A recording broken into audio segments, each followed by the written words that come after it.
I'm Violet, this is Violet Tries Painting, and today we're going to have a little bit of a discussion, so to say, about tiring phrases or trendy phrases, as said by influencers, content creators, or all over YouTube, that just I don't understand, I don't like.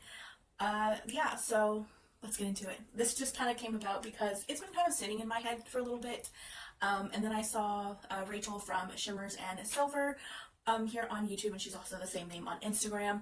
And I know she pulled her community, and they kind of gave feedback too, and then she made a video on it, which I will link in the description box. So we are actually going to be talking about, on my notes, points 1 and points 3. I didn't mean to separate these, but they're kind of related, so I will group them together. And the phrases to start with are, avoid this/these. Don't waste your money. I wasted money so you don't have to. Let me save you money. Then the other one kind of goes hand in hand. The worst makeup. Or what to skip out on. Makeup I'd give to my worst enemy. That's a pretty new one that I've recently discovered. Basically, makeup is subjective. Makeup is preference based. And while I think that for the creator and the influencer, stating some of these points like avoid these, or don't waste your money on this, or this is the worst product I've used, to them it may be based on their preference, their style, their skin tone, their skin type, their skin texture. A whole bunch of it factors into why they don't like that product. So to recommend and say that it's not a product that you should look into, I think you should look into any freaking product you want, to be honest. I'm pretty sure that there's been a few products in my collection that has been on a don't buy this or a don't recommend video many years ago, and I still bought it because I wanted to try it.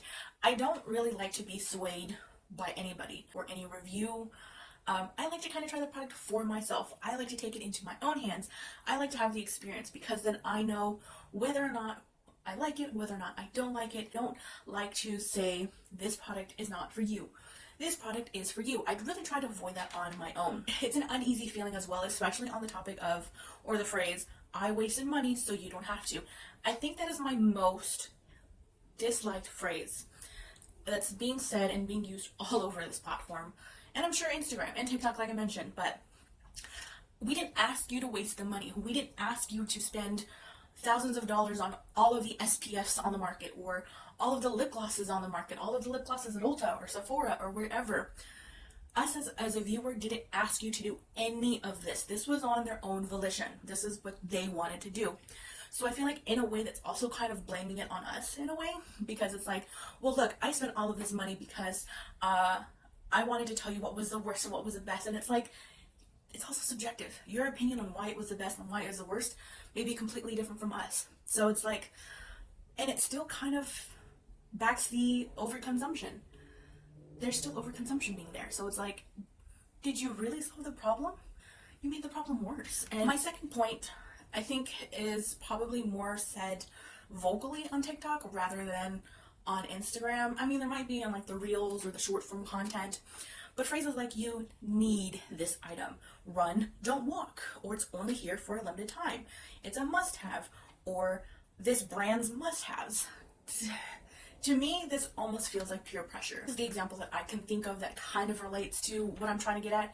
But say you're with a group of friends, you don't smoke, and all your other friends smoke. They're like, hey, smoking is cool, smoking's gonna make you look awesome, like you're gonna get the guy or the girl that you like, so why don't you start smoking? That kind of is I know it's not the best, but it kind of gives off that same feel where it's like, oh, you're not going to be a cool kid, or you're not going to be a cool makeup person if you don't have this, you're not going to be popular, and no one's going to care for your content if you don't have this product. So it's like, it gives me the ick really, really bad. As consumers and everyday makeup users, we don't need to have and own everything. We don't. I think that as we are starting to see a lot of these products being one and the same, is like, you can miss out on like the 20 skin tint foundations that are labeled skin tint, you know? Things that we need to prioritize, constantly owning everything.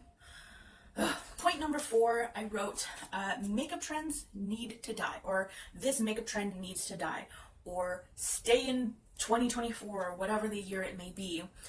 I get these are supposed to be fun, and they're supposed to be funny, and they're supposed to be sort of a satire type of thing, where it's like, oh, look at these trends from 2016. It's like almost a decade ago. We should laugh about it. But I feel like, what if we still want our makeup to look like 2016? What if we still enjoy our makeup to be in there? Like, who's to tell us that it's a trend that needs to die, it's a trend that we need to stop, or a trend we need to follow to become something, you know? Like, who's to tell us? No one besides ourselves.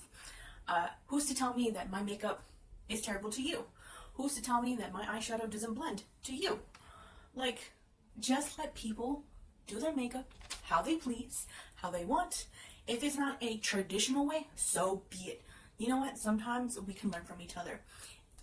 So if we're judging each other, we need to stop. We really do. Some trends are most likely bound to just resurface in maybe a different small way. Or the trend is, it makes us happy. So why are we going to stop doing it if it makes us happy? So it's like, why do we need these trends to quote unquote die or stay in the year it was? You know, and it's just like, let us be. At the end of the day, let us be. Point 5 is another one that kind of bugs me just as number 1 does, and that is calling every new makeup release or makeup product viral or trendy or hyped. Who determines that? Really, who does? Because we have makeup collections, makeup products coming out literally probably 3 times a day. So if we're making every single product coming out, that's like, think about it, in a week, that's absurd to call every single one viral. And it doesn't make sense to me. I don't think it's either. I don't think it's viral. I don't think it's hyped. Like, I would probably call this products in demand, because products just keep coming out. They just keep regurgitating. They won't stop. I wish that makeup collections would slow down. I feel like when I first got into makeup, and this was 6-7 years ago, 2015, 2016 timeframe, like, I probably wasn't as active on social media or active into the new releases as I probably am now, or at least I'm being forced down my throat to. But I think, like, back then, it wasn't as common. I think makeup collections were maybe coming out every week, maybe pushing it, so maybe like every couple of weeks.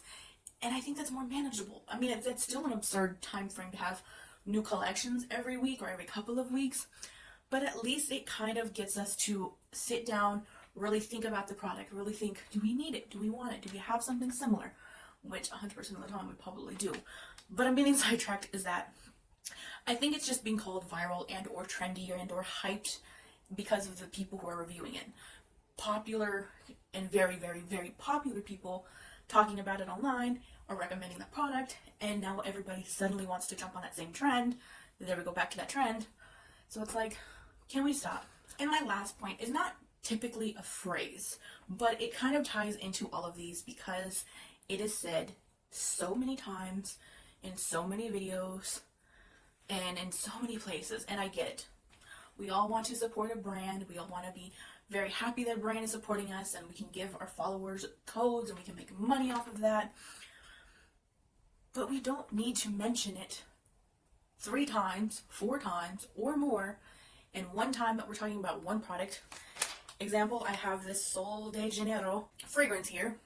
I'm talking about it. I say, hey, my code is this. Use it. Blah, blah, blah, blah, blah. Hey, my code is this. Blah, blah, blah, blah, blah. Hey, my code is this. So it's like, that is excessive. For me, what I like to do, I like to not mention it at all. Because I know personally it gets annoying. The most you can ever mention a code is either once you say, blah, blah, blah, blah, blah, blah, blah. Oh, by the way, I do have a code. You can say it at the end. It's perfectly fine. Or while you're talking about the product, you can place it up on the screen. And they never once have to hear you say it. Not even once, not even twice.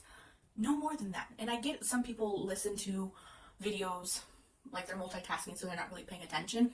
And that's fine. But if it's a loyal fan of your videos or a loyal fan of who you are, they're probably already know by now, either following you on Instagram, following you on YouTube, following you on whatever platform. I'm pretty sure they're already familiar with you having a code. So you mentioning it 50,000 times in a video is not needed. It's really not going to do you much. And you guys are more than welcome to comment down below and let me know what phrases you don't like, what things influencers and or other content creators do that you don't like, or maybe some that you do like. I would love to chat with you guys. I leave the conversation open to you, so let me know. I hope you have an awesome rest of your day and or week, and I will see you in my next one. Bye-bye, guys.